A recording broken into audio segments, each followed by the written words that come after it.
Afin de continuer dans ce nouveau sujet que nous avons abordé depuis ce nouveau trimestre, nous avons aujourd'hui avec nous le pasteur Dominique Boisfer qui va nous parler donc des habits sacerdotaux de la grâce.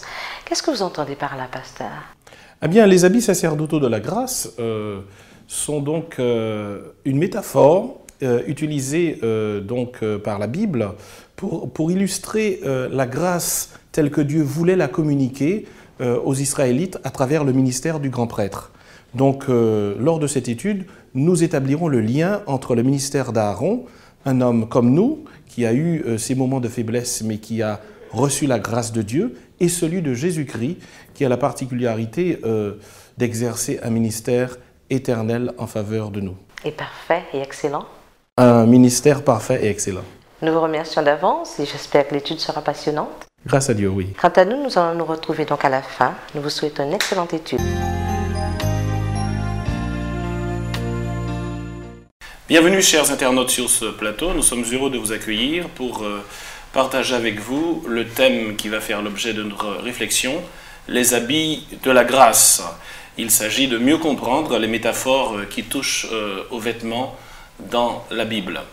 Avant donc d'aller plus loin, nous allons confier ce moment sous le regard du Seigneur avec la prière de Francis.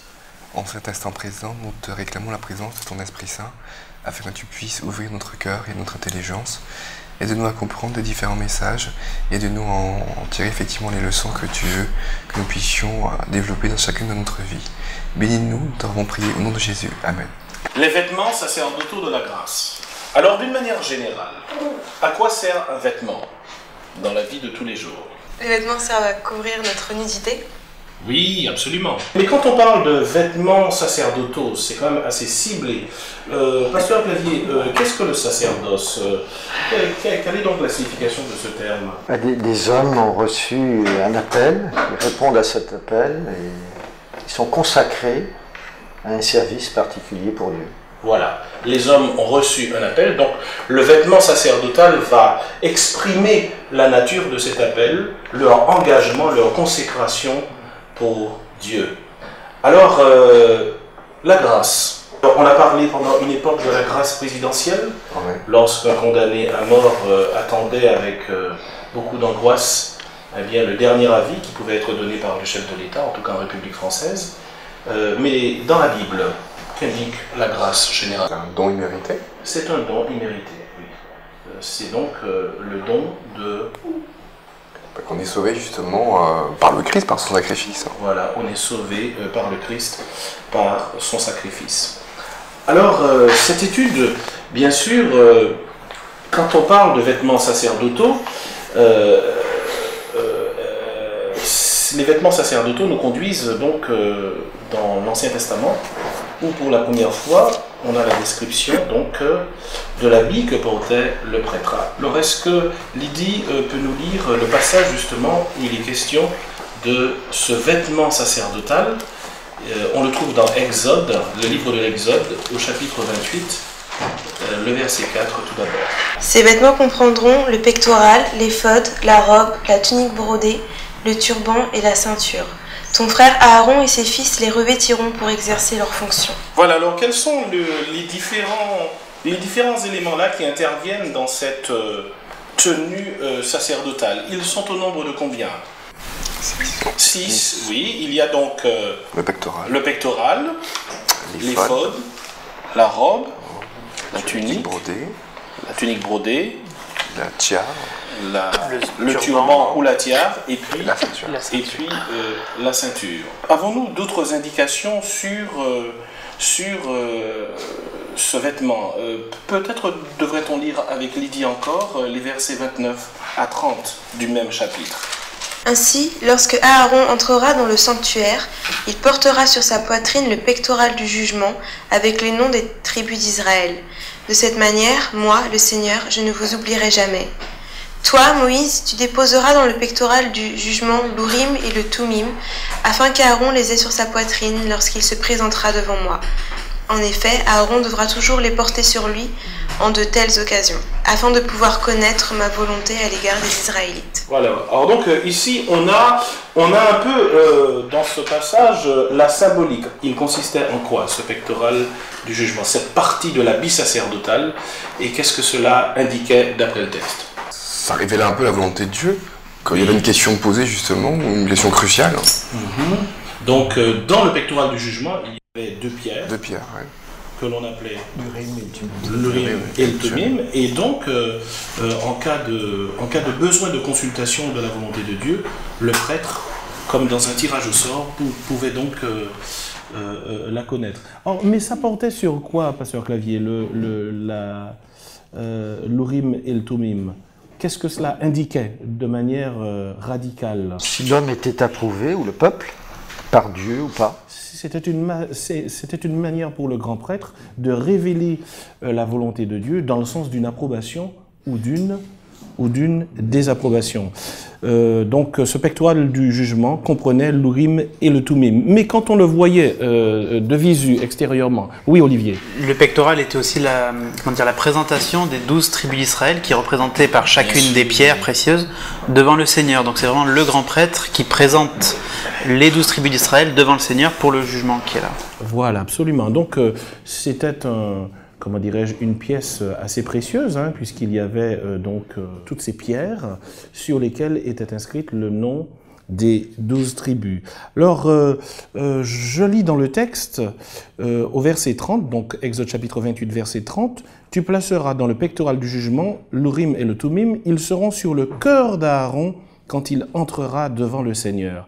Aaron portera donc perpétuellement le jugement des fils d'Israël sur son cœur en présence du Seigneur. » À 2 reprises, on indique le mot « cœur » ici.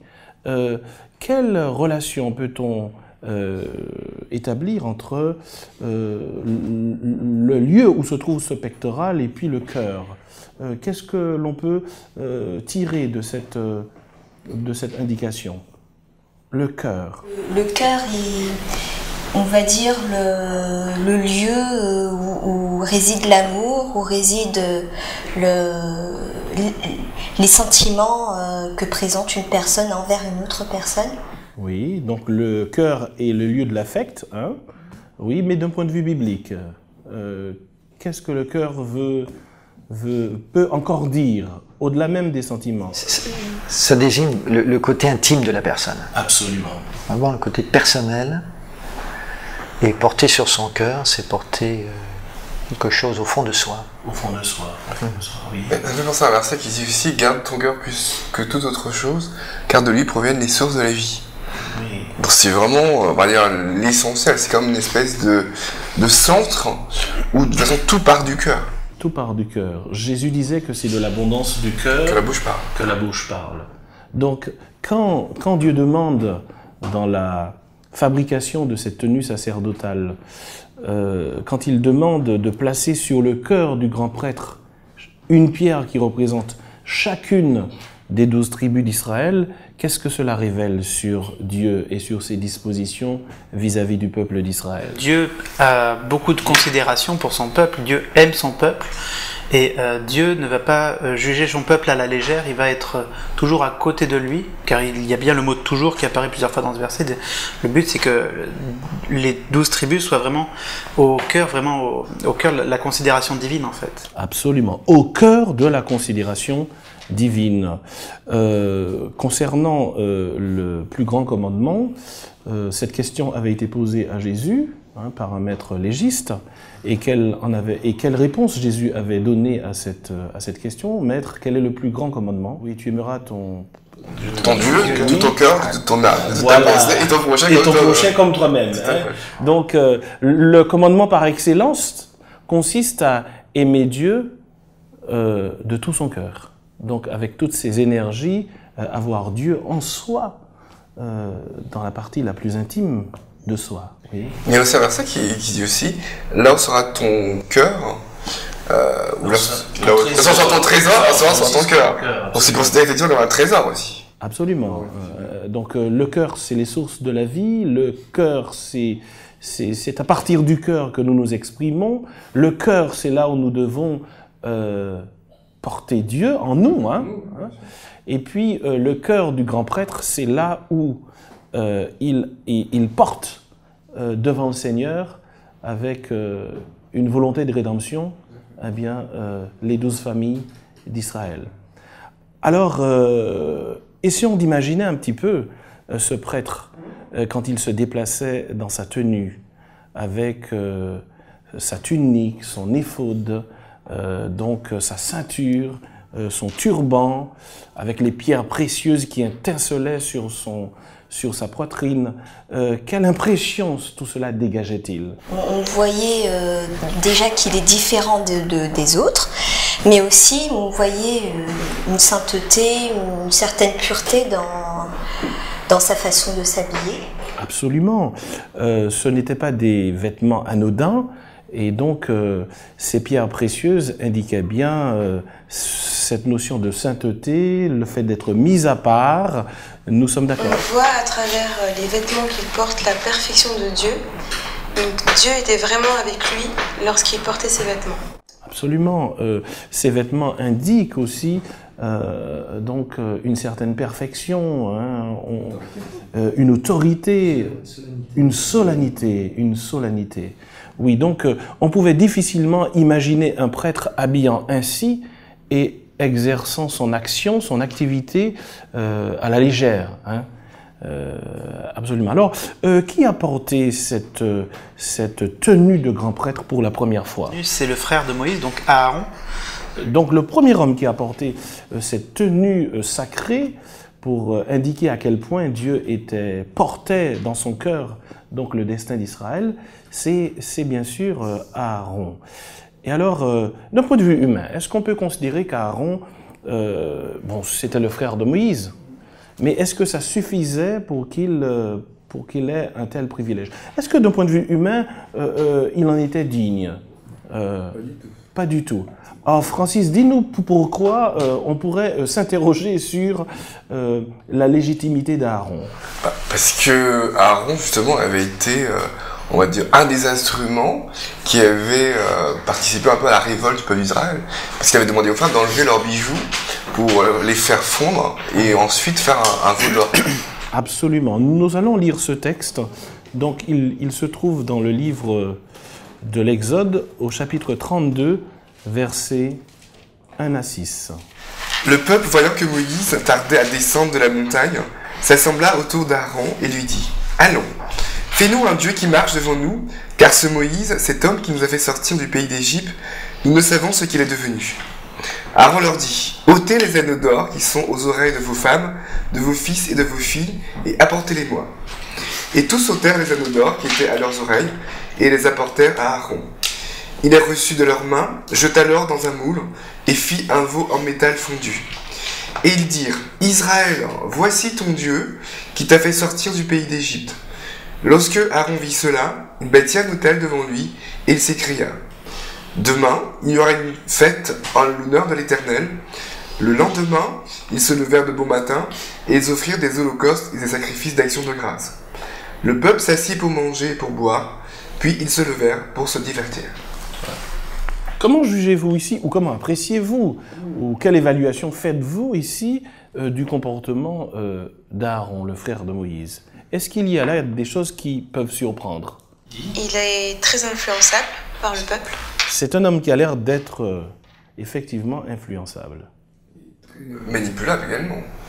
Oui. C'est voulu se rappeler que c'est pas justement ce Dieu qui leur a fait sortir du pays d'Égypte. Oui, le passage ne nous dit pas de manière explicite qu'il soit intervenu de manière autoritaire ou péremptoire pour rectifier les choses. Qu'est-ce qu'il cherche à faire là, hein? Donc, Aaron n'est quand même pas à l'initiative du veau d'or. Hein? Pour quelle raison va-t-il demander à ses femmes de lui apporter leurs bijoux? C'est suite à quoi? C'est suite au fait que Moïse, on l'attend, il n'arrive toujours pas. Donc ils se disent, écoutez, finalement on ne sait pas où est Moïse, donc on ne sait pas ce qui s'est passé, donc dans l'attente qui devient longue, le peuple a décidé d'aller voir Aaron et de lui dire, voilà, Moïse n'est pas là, qu'est-ce qu'on fait? Donc à ce moment-là, il y a eu tout un enchaînement d'un scénario catastrophe, parce que c'était pas du tout ce qui était prévu au départ. Absolument, ce n'est pas ce qui était prévu. En fait, c'est plus que Moïse qui n'était pas là, c'est le Dieu de Moïse qui n'est plus là. Puisqu'on demande à remplacer ce Dieu par un veau d'or. Moïse étant parti, on voit plus Moïse, donc on se dit que même le Dieu de Moïse n'est plus là, donc on en fait un autre. Il n'y a plus de guide, ni terrestre, ni céleste en fait. On a perdu le guide terrestre de Moïse, on a perdu aussi le guide céleste. Et en fait, toute leur foi était dans Moïse. Et ils n'avaient pas foi en Dieu, ils avaient foi en Moïse. En ce qui est visible. Ils ont un besoin incompressible d'avoir devant eux une représentation quelconque vers laquelle ils puissent tourner, exprimer leur hommage, leur remerciement. Et donc c'est Aaron qui va donc contribuer à ce culte idolâtre, puisqu'il va donc lui-même réaliser. Il le façonna au burin pour en faire une statue de veau. Et comme vous le savez, les Israélites revenaient là donc d'Égypte, et le dieu Hapi est une divinité égyptienne, et le peuple semble retourner vers les adorations, les anciennes pratiques. Voilà. Alors, et pourtant, il sera le premier grand prêtre. Qu'est-ce que cela indique? Ce que vit Aaron à ce moment-là, lorsqu'il échoue en fait en termes de leadership au sein du peuple, il n'a pas montré la bonne voie, mais Dieu lui accorde quand même ce privilège-là, puisqu'on parlait d'une sorte de privilège tout à l'heure de revêtir ce vêtement-là. On est en plein dans l'exercice de la grâce. Dieu applique lui-même ce principe, premièrement avec justement le premier homme qui va porter ce vêtement spécial, en montrant que il ne le reçoit pas parce qu'il aurait été plus méritant que les autres. On a peut-être même envie de dire qu'au contraire, il est peut-être celui qui était le plus déméritant, et pourtant Dieu lui fait grâce de ce sacerdoce-là et lui donne ce privilège de pouvoir porter justement devant Dieu, sur son cœur, ses frères, parce que ce sont des frères finalement tous, et il partage avec eux quelque chose de particulier qui est cet échec spirituel. On peut dire qu'il est peut-être lui bien placé pour pouvoir justement porter devant Dieu la cause de ses frères, parce qu'il partage avec eux cette faiblesse d'homme. Oui, bien sûr, Aaron va revenir sur cet acte, il va se repentir, mais par le fait qu'il est élu pour exercer cette prêtrise, il devient une parfaite illustration de la grâce et de la miséricorde de Dieu. Donc nous sommes bien là dans les vêtements sacerdotaux de la grâce. Alors Aaron a manqué à sa consécration, en tout cas à un moment de sa vie, mais en quoi est-il le type de Jésus? Qu'est-ce qu'il y a dans ce ministère de grand prêtre, dans ces vêtements sacerdotaux qui indique un peu Jésus? Olivier, me semble-t-il, a un passage précieux qui se trouve dans l'Épître aux Hébreux, au chapitre 7, versets 22 à 27. Nous vous invitons à en prendre connaissance. Et par suite, c'est d'une alliance meilleure que Jésus est devenu garant. De plus, ceux-là sont devenus prêtres en grand nombre, parce que la mort les empêchait de durer. Mais lui, du fait qu'il demeure pour le monde éternel, il a un sacerdoce immuable. D'où il suit qu'il est capable de sauver de façon définitive ceux qui par lui s'avancent vers Dieu, étant toujours vivants pour intercéder en leur faveur. Oui, tel est précisément le grand prêtre qu'il nous fallait, saint, innocent, immaculé, séparé désormais des pécheurs, élevé plus haut que les cieux, qui ne soit pas journellement dans la nécessité, comme les grands prêtres, d'offrir des victimes d'abord pour ses propres péchés, ensuite pour ceux du peuple, car ceci, il l'a fait une fois pour toutes, en s'offrant lui-même. Comment ce passage met-il en contraste le ministère d'Aaron, bien qu'il ait illustré la grâce, et celui de Jésus? Est-ce que vous avez repéré quelque chose dans ce passage de l'Épître aux Hébreux qui pourrait nous aider à mieux saisir les contrastes qu'il y a entre le ministère qu'Aaron a exercé et celui de Jésus. Au verset 23, qu'est-ce qu'il est dit quant aux prêtres? Il y a eu de nombreux grands prêtres qui devaient se succéder parce qu'ils mouraient les uns après les autres. Enfin, c'est la durée de vie de l'homme normale. Donc, il y a eu plusieurs grands prêtres alors que le Christ est grand prêtre éternel sur notre monde. Voilà, donc la première chose qui frappe ici, on est d'accord, je pense que Pasteur Clavier est d'accord aussi, donc c'est que Aaron a dû passer le flambeau. Parce qu'Aaron est un homme mortel. Jésus, lui, a un ministère éternel. Il ne se transmet pas le ministère de Jésus. Et en même temps, le verset 25 nous dit qu'il est en mesure de sauver d'une manière définitive ceux qui s'approchent de Dieu. Pourquoi? Parce qu'il est toujours vivant pour intercéder en leur faveur. Donc, le fait que le Christ exerce un ministère sans fin est une merveille pour nous. Une source d'espérance, je pense. Une source d'espérance. Oui, parce qu'il intercède dans le lieu très saint, justement, pour nos péchés. Voilà, et il n'y a pas de rupture. Non.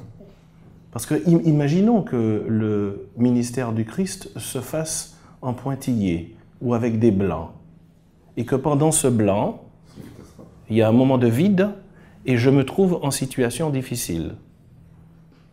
Je suis livré à moi-même. Et là, on a là la description d'un ministère qui est en continu. Il n'y a pas de rupture. Sans rupture. Sans rupture. Donc, si à son niveau, il n'y a pas de rupture, s'il y a rupture, elle provient de qui? De la personne. De la personne. Bah oui.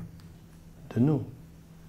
Il se pourrait que nous ayons donc des pointillés dans la manière dont nous nous tournons vers le Christ, mais lui, il est toujours là. Le passage suivant est toujours dans l'Épître aux Hébreux, mais il est au verset 4. Il s'agit des versets 14 à 16. Il me semble que c'est Jonathan qui doit nous en faire la lecture.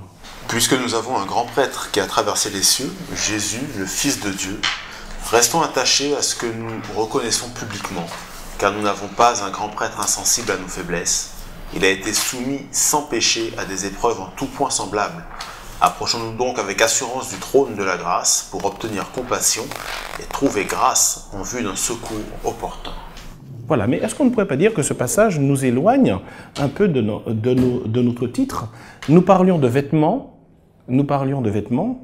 et de vêtements sacerdotaux, de vêtements de grâce, et puis comment établir un lien entre le thème de notre partage biblique et ce passage que vient de nous lire Jonathan. Est-ce que l'un d'entre vous a vu un lien ou un rapprochement possible? Oui, Jonathan. Au-delà du lien qu'on a fait juste avant entre ce grand prêtre qui était humain, qui représentait justement l'œuvre de ce prêtre excellent qui est Christ, on a vu justement que Christ était un prêtre qui avait un sacerdoce qui était sans fin, en fin de compte, c'est-à-dire sans interruption, mais en même temps, on remarque que ce Jésus a un sacerdoce en fait qui est impeccable. C'est-à-dire que, on le retrouve déjà cette idée dans le texte précédent, qui est impeccable. Lui, il n'a pas besoin de faire de sacrifice pour ses propres fautes à lui. Mais en même temps qu'il est impeccable, ce Jésus, en même temps, il est également très proche de l'humain. Absolument. Puisque le texte nous dit qu'il a été tenté en toutes choses, il comprend nos faiblesses, il n'est pas un impeccable qui ne sait pas trop ce que l'homme moyen vit. Non, au contraire, il est très proche de lui. L'homme de base. L'homme simple. Il vit, et au contraire, il est très au courant.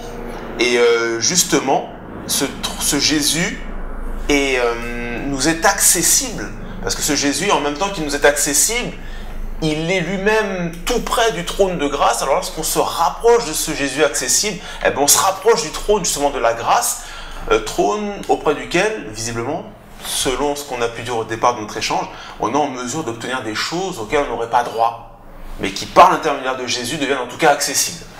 Merci Jonathan pour cette intervention, parce que effectivement tu as bien souligné que ce passage met en évidence à la fois la divinité de Jésus, l'impeccabilité de Jésus, mais en même temps, le lien de proximité incroyable qu'il y a entre Jésus et nous.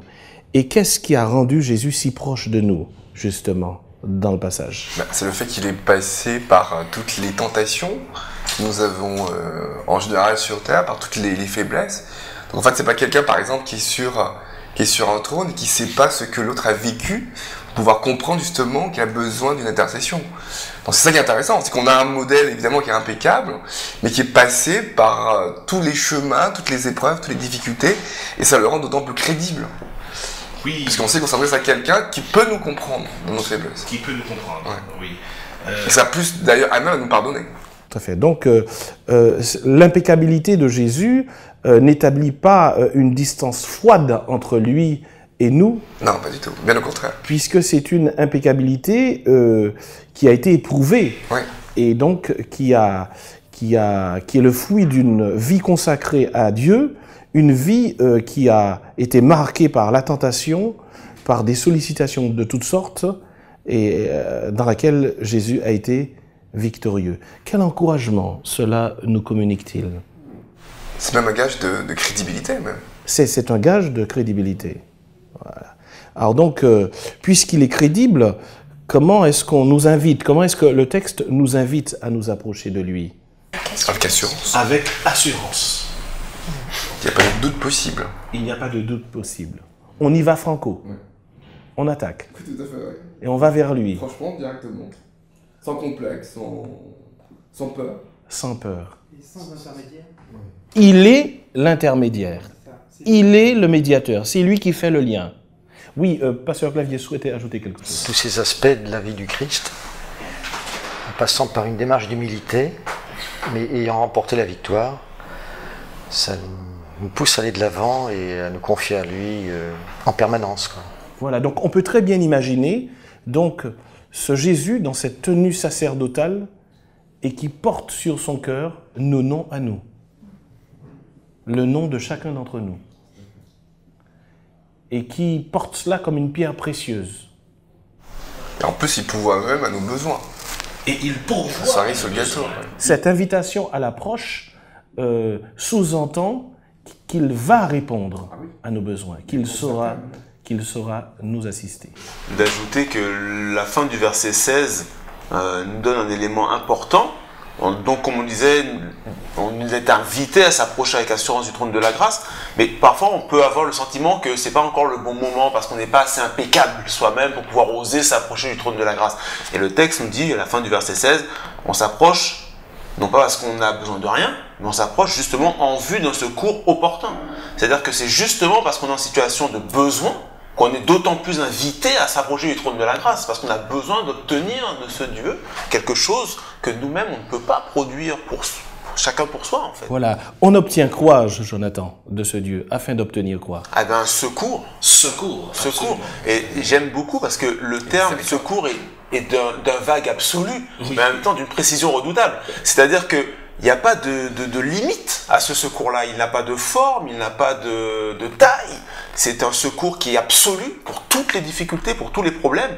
Et il est tout à fait précis parce qu'il exprime bien cette situation de besoin fondamental et terrible que peut ressentir l'être humain qui, dans un moment de sa vie, est conscient, lui, qu'il ne peut pas et qu'il a besoin d'un coup de main. Et là, le texte nous dit, si, quelque part, si tu es dans cette position-là, eh bien, tu es la bonne personne pour rencontrer ce Jésus, en fait, pour s'approcher de lui. Oui.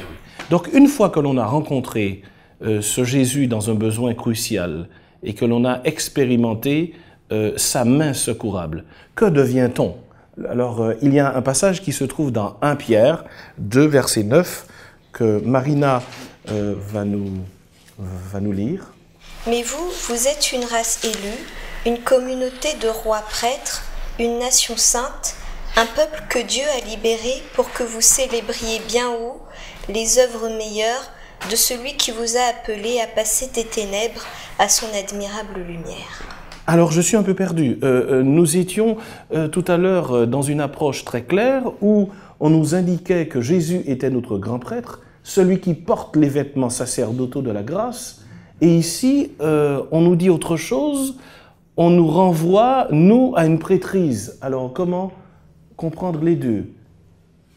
Où se trouve la prêtrise? Chez Jésus ou chez nous? Elle se trouve à la fois chez Jésus et chez nous. Elle se trouve à la fois chez Jésus. On est appelé aussi à être des prêtres à notre niveau, bien évidemment. On est appelé à être des prêtres à notre niveau. Alors, comment notre mission de prêtre est-elle définie dans ce passage, Marine? Est-ce que tu voudrais nous le relire? Vous êtes une race élue, une communauté de rois prêtres, une nation sainte, un peuple que Dieu a libéré pour que vous célébriez bien haut les œuvres meilleures de celui qui vous a appelé à passer des ténèbres à son admirable lumière. Voilà.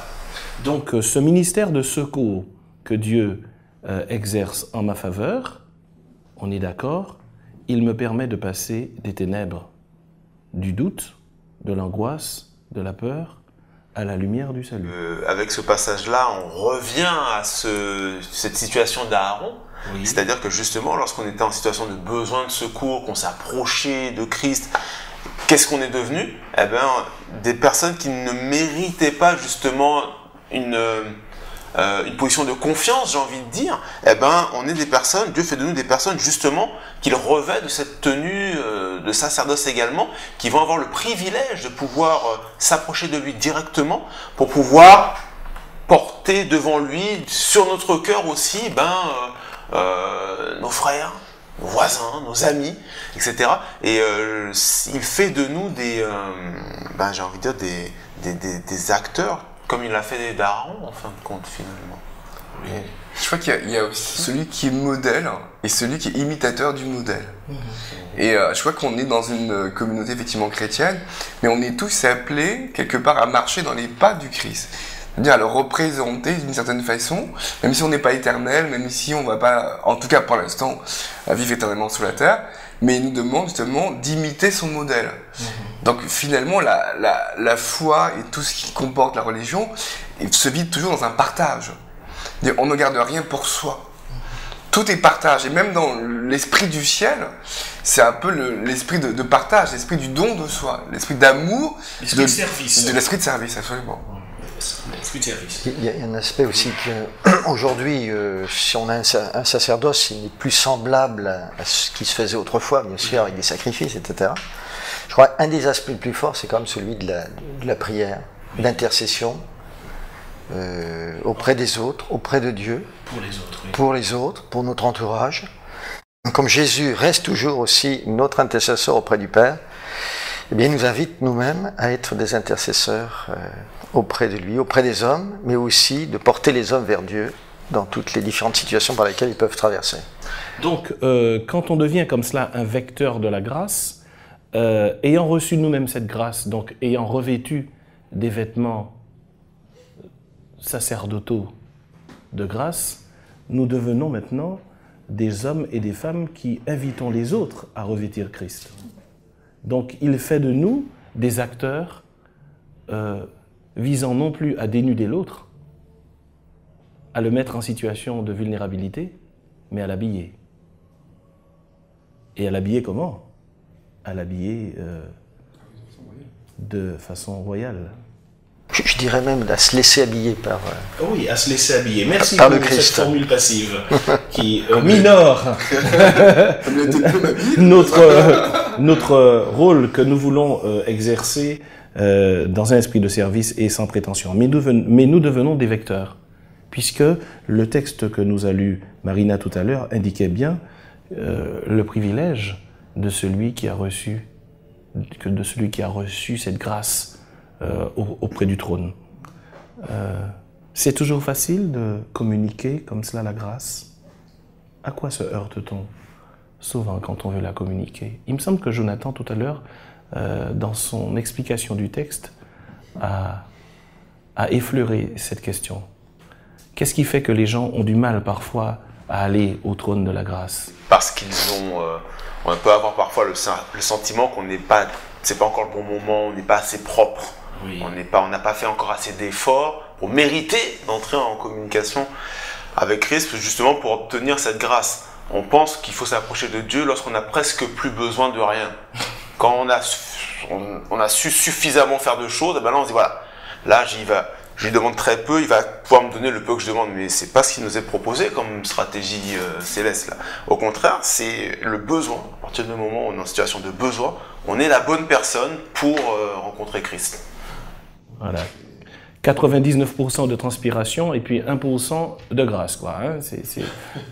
Or, ce n'est pas du tout le message de l'Évangile. Très souvent, les hommes sont confrontés à une espèce de culpabilité et se disent que leur péché est trop énorme, trop gros devant Dieu pour qu'ils puissent recevoir le pardon et une espèce de seconde chance. Et dans ce texte, justement, Dieu dit tout à fait le contraire. Que toutes les fois où on a péché, on a cet avocat, c'est-à-dire cette personne qui intercède pour nous laver, pour nous purifier, pour nous recréer par son Esprit Saint et nous donner une nouvelle possibilité de revivre en lui. Et ça, je trouve ça merveilleux. On est au cœur de l'Évangile. On est au cœur de l'Évangile. Voilà. Parce qu'en écoutant intervenir Francis, on pourrait peut-être avoir l'impression que puisqu'on a un super avocat qui est capable de sauver toutes les causes, même les plus indéfendables, on pourrait se laisser un peu aller, tranquillement, s'appuyant sur cet avocat qui est exceptionnel. Et j'ai envie de dire que l'avocat qui va quand même, qui me porte sur son cœur, qui va plaider ma cause devant Dieu, j'ai envie de dire quelque part, il se mouille. C'est-à-dire que quand il défend ma cause, c'est pas un truc qui est insignifiant pour lui. Il s'implique. Ça lui a coûté cher. Voilà, de venir là comme ça, c'est comme si votre collègue, vous allez le défendre auprès de l'employeur, auprès d'un haut dignitaire, vous défendez sa cause. Il y a quand même quelque part une idée qu'on se mouille pour l'autre, et le moins qu'on attende de l'autre, c'est qu'il ne prenne pas cette intervention à la légère. On va pouvoir flancher tout le temps, sans y prendre garde, j'ai envie de dire. Non, au contraire, il faut être, je pense, conscient quand même de ça, que le Christ, ça lui a coûté cher. Le Christ, il nous aime, il nous porte sur son cœur, mais c'est pas quelque chose qui s'est fait comme ça, comme si de rien, qui ne coûtait rien. Et pour nous, ça devrait être, avec cette idée en tête, on ne devrait pas se laisser aller tout bonnement au péché et à tous les travers, mais être conscient que le péché devrait rester quelque chose, malheureusement, qui peut arriver, mais quelque chose qui devrait rester quand même, j'ai envie de dire, de l'ordre de l'accident. Plutôt que de l'ordre d'une attitude... De la complaisance. Voilà, d'une complaisance vis-à-vis de notre faiblesse. Oui. Et puis, quand on est porté sur le cœur du Christ, on est tellement proche de lui qu'il peut y avoir aussi une transformation par osmose. Hein. On espère.